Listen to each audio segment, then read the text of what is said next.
si vraiment il y a... si vraiment il n'y a aucune question, moi je peux en poser. Peut-être ça relancera un peu la conversation qu'on a de la peine visiblement à tenir. Mais on a entendu que tu étais très attentive au travail artistique, urbanistique et architectural de ce groupe-là. Tu as été aussi très proche de différents artistes, tels que Jean Genet notamment, Mahmoud Darwish aussi. Je fais une toute petite parenthèse parce que j'ai oublié tout à l'heure d'annoncer qu'il y a un spectacle au Théâtre du Pommier mardi 25 et mercredi 26 octobre autour de textes de Mahmoud Darwish que je vous conseille vivement d'aller voir pour ceux qui connaissent ou qui ne connaisseraient pas ce grand poète palestinien. Je ferme la parenthèse, je reviens à cette question. Donc, tu as souvent été très très proche de la culture, on sent ton intérêt pour l'art et pour la culture et pour aussi réfléchir à la situation politique et culturelle de la région. Maintenant, d'un autre côté, il y a beaucoup de critiques de l'utilisation de la culture et de l'art dans le conflit, et notamment par le gouvernement israélien. On est aujourd'hui dans une petite polémique en Suisse autour du festival Culture Escape, qui est un festival suisse grandement soutenu par l'État suisse et qui a fait une invitation officielle à l'État israélien de présenter la culture israélienne en Suisse. Il y a évidemment des appels au boycott de différents groupes palestiniens, notamment BDS ou proches des Palestiniens. Et j'aimerais beaucoup avoir ta position au fond sur l'utilisation de la culture dans ce conflit. Puisqu'on parle de culture, je voudrais que vous commenciez par vous parler d'un autre travail qui est exposé ici, au Cannes, à part le travail du collectif palestinien, qui est le travail de Jérôme Lebas. En sortant, c'est juste à gauche. Et je vous invite à le visiter. J'espère que vous aurez la même surprise que moi. Il s'appelle Battlefield 82. Et je pense qu'il est avec énormément de simplicité, mais très fort. Je pense que l'art exprime peut-être la complexité historique, et Albert est beaucoup trop modeste et il ne parle pas assez, mais lorsque vous vous rappelez que les racines de ce conflit, quand même, sont dans un lieu qui n'est pas anodin. Les racines de ce conflit sont dans un lieu qui s'appelle la Terre Sainte et qui est sainte pour toutes les foi, les civilisations, pour ceux qui n'ont pas la foi, en tout cas ils reconnaissent les civilisations juives, chrétiennes, musulmanes. C'est un lieu qui est sur le plan de la symbolique de ce que nous sommes et de nos cultures, qui va au-delà des frontières de la Palestine et d'Israël vers le monde entier. Et que le sionisme, qui est un mouvement très contemporain, puisque les Juifs ne se sont projetés dans un projet national qu'au XXe siècle. Pendant 3000 ans, les Juifs étaient en diaspora et ne revendiquaient pas un lieu particulier, même s'ils disaient l'année prochaine à Jérusalem, c'était dans un sens beaucoup plus religieux que nationaliste.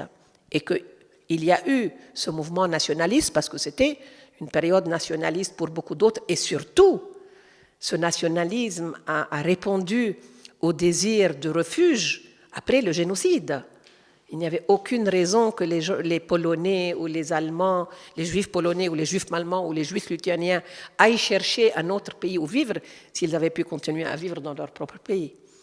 Et donc je dirais que c'est pour ça que je dis que ce n'est pas un conflit classique comme tous les conflits, comme le Vietnam ou l'Algérie ou l'Afrique du Sud. C'est sur le plan de la complexité de son histoire, de ce qu'il met en jeu, sur le plan métaphysique, sur le plan existentiel, un conflit où il faut trouver des nouveaux éléments de langage. On ne peut plus parler du conflit israélo-palestinien en disant le processus de paix et la résolution 242 et les Américains et les Soviétiques ou l'Union européenne ou le quartet. En tout cas pour les Palestiniens, ça n'a plus aucune signification. Quant aux Israéliens, ils ne l'entendent même plus.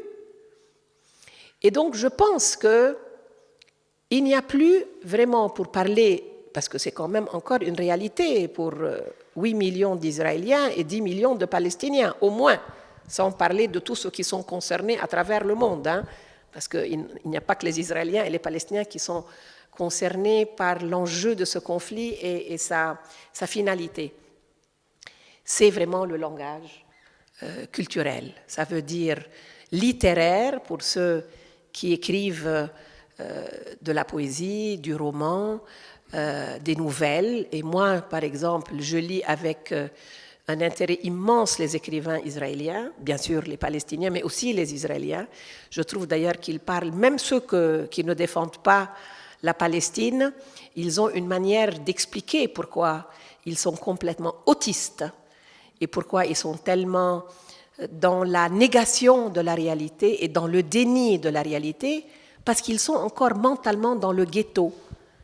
Et je vous dirais, vous seriez surpris de qui je parle, de quelqu'un que vous pensez être un grand militant de leur existence, mais qui ne l'est pas vraiment, Amos Oz. Mais lorsque vous lisez Amos Oz et vous voyez ce qu'il a traversé dans sa propre famille pendant longtemps, vous comprenez beaucoup, en tout cas moi, palestinienne, je comprends beaucoup plus que lorsque je lis le discours d'un homme politique israélien, qu'il soit travailliste ou likoud ou autre.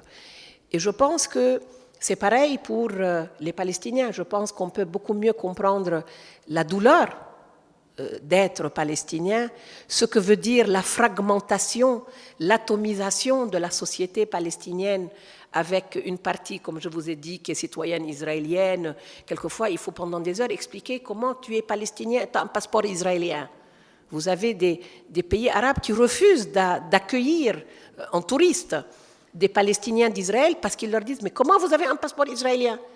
Mais on a un passeport israélien parce que nous, on n'est jamais partis. Ils n'ont pas réussi à nous vider en 1948. Et donc, on était les 5% qui restaient, on a été naturalisés, et on va rester, on va faire encore plus d'enfants, et on ne va jamais partir. Et vous devriez nous donner une médaille, pas nous mettre à la porte. Mais il y a beaucoup de pays qui ne comprennent pas. Beaucoup de pays arabes et beaucoup de pays non arabes qui ne comprennent pas comment on peut être israélien et palestinien. C'est un peu kafkaïen, mais c'est la réalité. D'autres qui sont exilés avec des papiers de réfugiés palestiniens apatrides, et donc ils n'ont pas de passeport, ils ont des laissez-passer octroyés par les Nations Unies. Et après, vous avez ceux qui habitent en Cisjordanie, d'autres qui habitent à Gaza. Ceux qui habitent à Jérusalem-Est, figurez-vous, ils n'ont pas les mêmes papiers que ceux qui habitent en Cisjordanie. Ils ont des papiers de résidents à Jérusalem à qui Israël octroie certains droits civils, mais pas de droits politiques. Ils ont par exemple l'assurance médicale israélienne. Ils ont par exemple la plaque de la voiture jaune, parce que la plaque des voitures des Palestiniens, elle est verte, elle n'est pas jaune. Et donc ceux qui ont une plaque verte, ils ne peuvent pas aller sur les routes sur lesquelles les plaques jaunes peuvent aller en Cisjordanie. C'est pour ça qu'on les appelle des routes de détournement, ou la presse les appelle des routes d'apartheid, parce que c'est uniquement des routes qui mènent aux colonies, et donc c'est uniquement les plaques jaunes. Est-ce que ça veut dire que les plaques jaunes, c'est seulement des juifs? Non, puisque les habitants de Jérusalem-Est peuvent utiliser des plaques jaunes. Je veux dire, c'est d'une telle complexité. Comment voulez-vous que le discours politique, avec son vocabulaire tellement pauvre, décrive cette réalité? C'est uniquement le vocabulaire de l'art, de la littérature, de la poésie, de la réflexion culturelle qui peut réellement... C'est pour ça d'ailleurs que moi, personnellement, je m'investis dans mon travail de représentante de la Palestine, et j'insiste, Palestine, pas autorité palestinienne. Pourquoi? Pour régler la question en 2 secondes.